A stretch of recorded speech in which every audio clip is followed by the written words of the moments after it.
Hey everybody, I want to do a video on klotz hydrate, it's high octane boost, about it and why you definitely don't want to run this crap.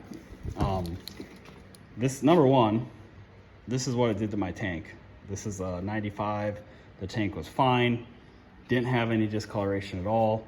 You know, I thought, okay, you know, I got these graphics, gas coming through, you know, whatever, old bike. You know, I remember bubbling graphics growing up, but not like this.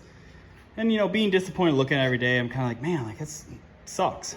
But I started to notice, like, the color of this. Like, look at that. Look at the color of that stuff on there. I'm like, what is going on there? Like, it doesn't happen. So I was walking around and I looked at this one day to put it in something else, and I was like, okay, well, look what it did to the label. You're bubbling the label off, it's turning the label brown. This stuff, do not run this at any expense. Like, you're better off with some high octane pump gas, some clean pump gas, change your jetting, something. Just don't run this crap. This is a normal klotz bottle with the oil. This is the klotz oil. Not bleeding through, you know? Look at that, okay? Whatever they have in this stuff is trash. And let me show you what it does to a carburetor. Look at this carburetor. This I put in, I was trying to figure out what was wrong with this Kawasaki motor on a small engine. So I put some of the gas I had mixed with the hydrate because I was like, it was high compression. I was just trying to figure this thing, I'll put some of it in, but look at the varnish it puts on this thing. That is awful. At no expense ever. And if you do run this stuff, like, it's sticky. Like, that, it sticks, throttle plate sticks. Like, look at the varnish, it's terrible. And this is all the way through the intake with this stuff. It's sticky to the touch, you know? That is awful. Like, I cannot believe, like, they even get by with selling this crap, you know? This is just from, you know, gas vapors.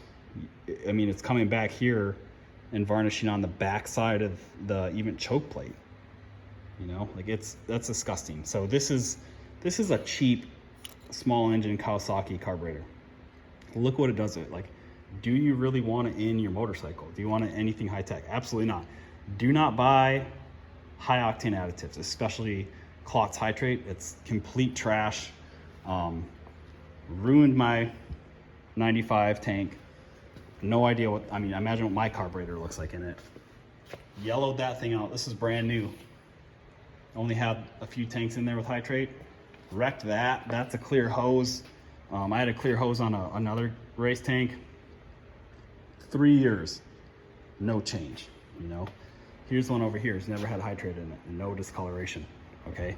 So, just so you guys know, unless you want your nice old bike with a good tank looking like that, ruining graphics, wrecking the tank, I mean, as you can see, look at the klotz hydrate. It matches the tank.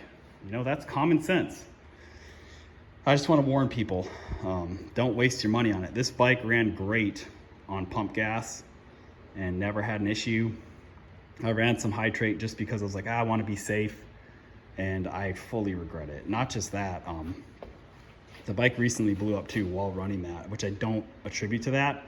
The crank went out, which I just believe the crank's old, you know, the bike's 30 years old.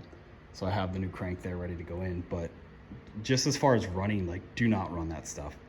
Why? It's unneeded. The bike has high compression, but it runs great off a good quality pump gas. Or just go buy some VP or something if you really need to run a race gas in a bike. But do not add a klotz high octane additive. Or if you want to add one, do some research of someone who's actually tested it, but avoid this stuff. Lord bless you guys. Read John 14:6, see what it means to you. Christ said, I am the way, the truth, and the life. Nobody gets to the Father but through me. Have a good day, guys.